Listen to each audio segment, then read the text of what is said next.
Đúng không gì? Cam đúng không? Màu vàng 3 quả. Rồi nhớ nha anh.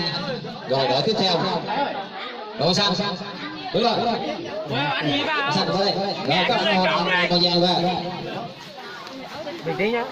Má tao cái ó tỏi còn tao tỏi mà tao chứ tức tiền đó là giờ có tiền để ó phải chụp khăn có luôn giao luôn cho mình to hơn này. Đó khao. Rồi, cặp đầu tiên nhớ lên.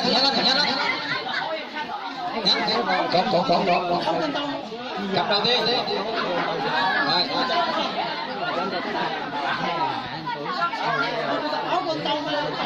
Rồi, con bạn ở đây luôn. Có chuyện này là nó chỉ trốn rồi. Nó kêu nó lúc này tao không. Nhanh lên nào. Các bạn phải đánh được 4 quả thì các bạn mới thắng được. Nha. Rồi, lên nữa. Lên. Cái gì của thằng có thằng cái tiền anh. Rồi, cầm rồi. Đây, rồi. Có khai thứ hai, có khai nó đâu.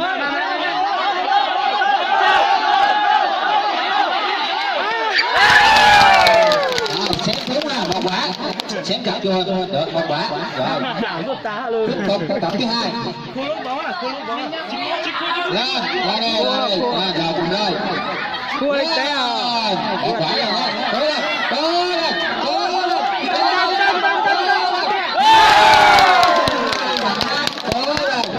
Hai trái rồi hả? Không có đụng, cứ để đi. Không có đụng vô nha. Rồi, lớn nữa. Lên. Rồi, đây, cầm. Lên đi. Mà mình chú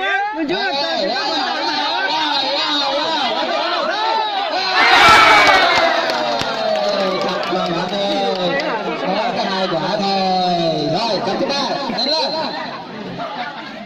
Lên nào, cầm thứ 4. Lên. Không có rõ. Nhảy lên đây, lên đây rồi đưa.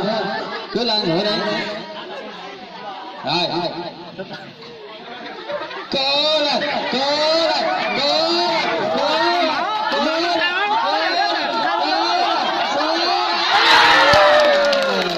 Vẫn chỉ mới có 3 quả thôi. Đây. Rồi, cặp thứ 5. Cặp cuối cùng.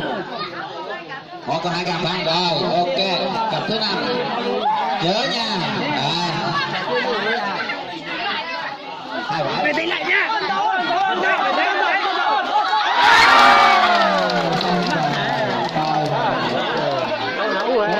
Tất cả hy vọng đặt vào bạn ơi. Tất cả hy vọng